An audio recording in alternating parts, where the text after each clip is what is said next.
ये रहा बर्फ पर पड़ा हुआ एक दमदार शिकार। तुम्हें एक खरगोश मिला है और वो भी बहुत बड़ा।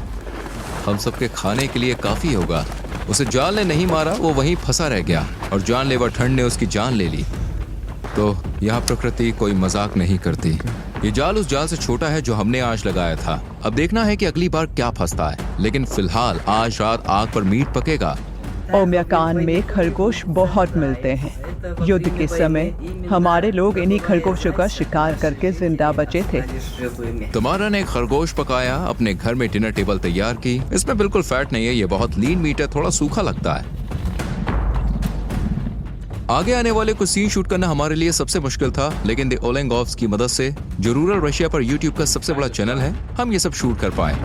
सुबह की पहली रोशनी में हमें घर के पास कुछ ऐसा दिखा जिसकी उम्मीद नहीं थी। एक विशाल सांप की मूर्ति जो पूरी की पूरी गाय के गोबर से बनी हुई है। उसका वजन 360 किलो से भी ज्यादा है और इसे एक लोकल किसान ने बनाया है। यहाँ का सब जीरो क्लाइमेट पानी की पाइपलाइन को भी चलने नहीं देता। अगर पाइप लगाया जाए तो उसके अंदर का पानी तुरंत जम जाएगा। इसलिए लोग अपनी जरूरतें ऐसे पूरी करते हैं, जैसे हाथ धोने के लिए टैंकों में पहले से स्टोर किया गया पानी इस्तेमाल करना। हमारा सिंक काफी पुराना है। नीचे एक बाल्टी रखी है जिसमें पानी गिरता है और जब भर जाती है तो उसे उठाकर बाहर फेंक देते हैं। एक बार फिर यहाँ प्लम्बिंग सिस्टम न होने की वजह से घरों में ना तो शावर होता है ना टॉयलेट। इन जरूरी सुविधाओं को बैग में बनाए गए कैबिन्स में रखा गया है जो बिना हीटिंग के होते हैं। सीवेज सिस्टम न होने के कारण इंसानी वेस्ट वहीं जमा रह जाता है जहां उसे डाला गया है। जैसे ही वेस्ट हवा के संपर्क में आता है वो तुरंत जम जाता है और धीरे धीरे बर्फ के खंभों की तरह जमा होता है, जो कभी कभी 1 से 2 मीटर ऊंचे हो जाते हैं और फिर धीरे धीरे टूटते हैं। जब किसी को टॉयलेट जाना होता है तो उसे पहले काफी सारे कपड़े उतारने पड़ते हैं और जल्दी करना पड़ता है ताकि ठंड से जम ना जाए। ये कोई आरामदेह अनुभव नहीं होता, लेकिन ये टॉयलेट थोड़ा अलग है। इसमें हीटर है, पर प्रॉब्लम ये से वेंटिलेट नहीं किया जा सकता क्योंकि बाहर की ठंडी हवा हीटिंग सिस्टम को खराब करती है। ओह, देखो, अरे वाह। इस तरह के टॉयलेट को ठंड से बचाने के लिए अब भी इस्तेमाल किया जाता है। हालांकि इसके अंदर अक्सर तेज बदबू जमा हो जाती है। नहाने, खाना बनाने, बर्तन धोने या बस पानी पीने के लिए साफ पानी जरूरी होता है, लेकिन यहाँ पानी हासिल करना अपने आप में एक बड़ा प्रोसेस है। लोग यहाँ नदी से बर्फ के ब्लॉक्स काटते हैं, फिर उन्हें पिघलाकर ताज़ा पानी बनाते हैं ताकि रोजमर्रा के काम हो सके। इस वक्त आप जो देख रहे हैं वो एक सफेद चादर जैसी फैली हुई बर्फ है, लेकिन उसके नीचे एक जमी हुई नदी है जो यहाँ पानी का इकलौता स्रोत है। अब वो एक चिसल से मोटी बर्फ को काट रहे हैं। अगर बहुत ठंड हो तो जल्दी काम करना पड़ता है, वरना खुद ही जम जाओगे। जैसे जैसे हम एक एक करके ठोस बर्फ के ब्लॉक्स काटते हैं, उन्हें उठाकर स्लेट पर रखते जाते हैं। 1, 2, 3। ओप्स। हमने स्लेट पर उतने बर्फ के टुकड़े लाद दिए हैं जितना वो उठा सकता है। हमारे पूर्वज इन बर्फ के ब्लॉक्स को बैलगाड़ियों से ले जाते थे। निकोलाई, ये कितने दिन चलेंगे? मेरा परिवार बड़ा, ये शायद 2 या 3 हफ्ते चल जाएंगे। ये बड़े बड़े बर्फ के टुकड़े या तो घर के अंदर के किसी ठंडे कमरे में रखे जाते हैं या फिर सीधे बैकयार्ड में बाहर। वो इन बर्फ के टुकड़ों को ड्रम में डालते हैं, फिर जब ये पिघल जाते हैं तो उन्हें पीते हैं। बल्कि वो अपने पड़ोसियों के साथ भी इसे बांटेंगे ताकि सभी लोग इस साफ पानी से नहा सकें। इस गांव में नहाने की शुरुआत नल खोलने से नहीं होती, बल्कि लकड़ियां काटने से होती है।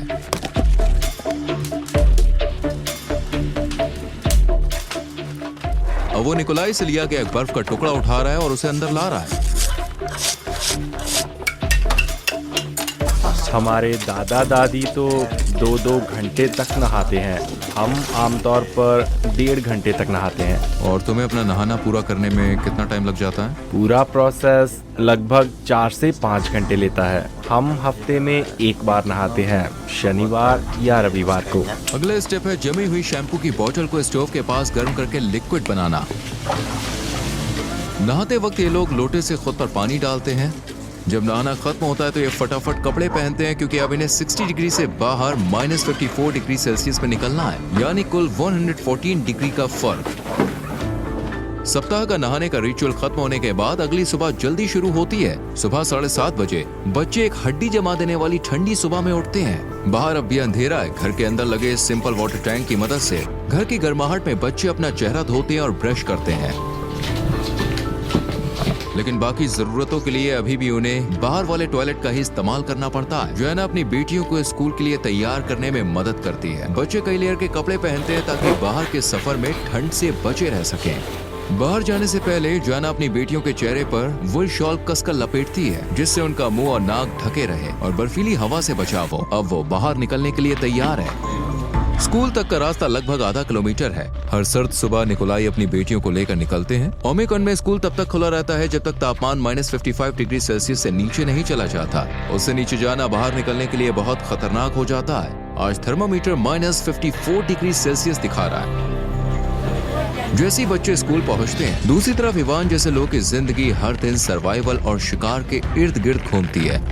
इवान के पास यहाँ कई जानवर हैं, यहाँ तक कि उसके पास एक जमा हुआ भेड़िया भी है। उसने इस भेड़ियों को सुबह होने से पहले यानी करीब 2 घंटे पहले हमारे साथ मिलकर लगाए गए जाल में पकड़ा। भेड़िया जाल में फंसा था और ठंड की वजह से मर गया क्योंकि वो हिल नहीं पाया। ठंड में अगर हिलते नहीं हो तो मर जाते हो। ये नर भेड़िया है। अब इवान इसकी खाल बेचेगा और इसके मांस का इस्तेमाल करके नया जाल लगाएगा, जिससे वो भालू का शिकार करेगा। वो हमें अपने शिकार का कलेक्शन दिखा रहा है। ये उन लोमड़ियों की खालियां जिन्होंने उन्हें पूरी सर्दी ट्रैक किया और पकड़ा। इसकी फर कितनी मोटी थी, ये तो पूरा बड़ा भालू था। इन भालुओं को मारना पड़ा क्योंकि ये मेरे जानवरों पर बार बार हमला करते थे। हर साल ये मेरी जमीन पर आ जाते हैं और हर बार इनकी संख्या बढ़ती जा रही है। ओमिकॉन की ठंड इतनी ज्यादा है कि सबसे मजबूत गाड़ियां भी फेल हो जाती हैं अगर उन्हें सही तरीके से तैयार ना किया जाए। अगर कोई गाड़ी कुछ घंटे तक बिना इंजन चलाए बाहर रह जाए तो वो पूरी तरह से जम जाती है और बिना पूरी तरह डिफ्रॉस्ट किए चालू नहीं होती। अपनी कार को डिफ्रॉस्ट कैसे करोगे? हम जेट हीटर यूज करेंगे। हमें नहीं पता कि स्टार्ट होगा या नहीं। हर हिस्सा कड़क बर्फ में जम चुका है, मेटल, फ्यूल, तेल, यहाँ तक कि बैटरी भी। वो सबसे पहले कार पर जमी मोटी बर्फ को ब्रश से साफ कर रहे हैं। टायर एकदम पत्थर जैसा सख्त हो गया है। बाहर का तापमान -56 डिग्री सेल्सियस था। टायर पंक्चर नहीं हुआ है, बल्कि इतनी ज्यादा ठंड में अंदर की हवा सिकुड़ जाती है, जिससे टायर पिचक जाता है। ये लोग इस सेटअप को इंस्टॉल कर रहे हैं ताकि गाड़ी को गर्म किया जा सके। हम इसे पूरी तरह से बंद करने की कोशिश करते हैं ताकि जो गर्म हवा अंदर है वो बाहर न निकले।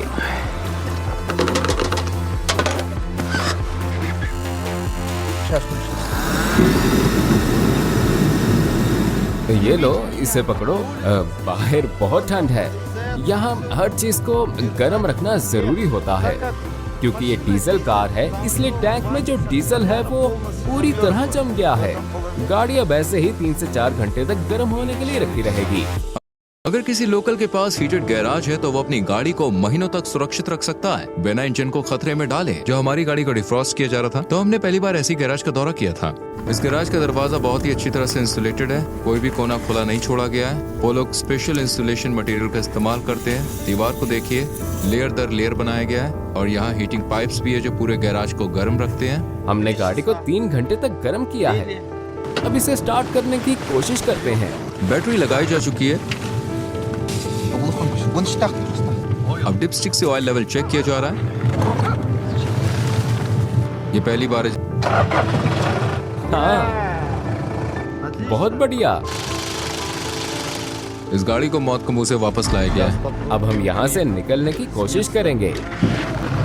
ओमिकॉन में जिंदा रहने का मतलब प्रकृति पर जीत पाना नहीं है, बल्कि उसके साथ तालमेल बनाकर जीना है। प्राचीन शामनिक ज्ञान से प्रेरित याकुट लोग ठंड से लड़ते नहीं, बल्कि उसे सम्मान देते हैं और उसके नियमों के साथ जीते हैं। देखो, तापमान जरा भी ऊपर नहीं जा रहा है। यहाँ सबसे बेरहम सर्दियों का सामना डर से नहीं बल्कि रिवाजों और विश्वास से किया जाता है। इस अटूट यकीन के साथ कि प्रकृति जितना लेती है उतना ही लौटाती भी है। ये सिर्फ जिंदा रहने की कहानी नहीं है, ये है प्रकृति के साथ जीने की कहानी। एक बहुत बड़ा धन्यवाद मेरे प्यारे दोस्त तुर्गत एकिंग को, जो इस पूरे सफर में हरदम मेरे साथ थे।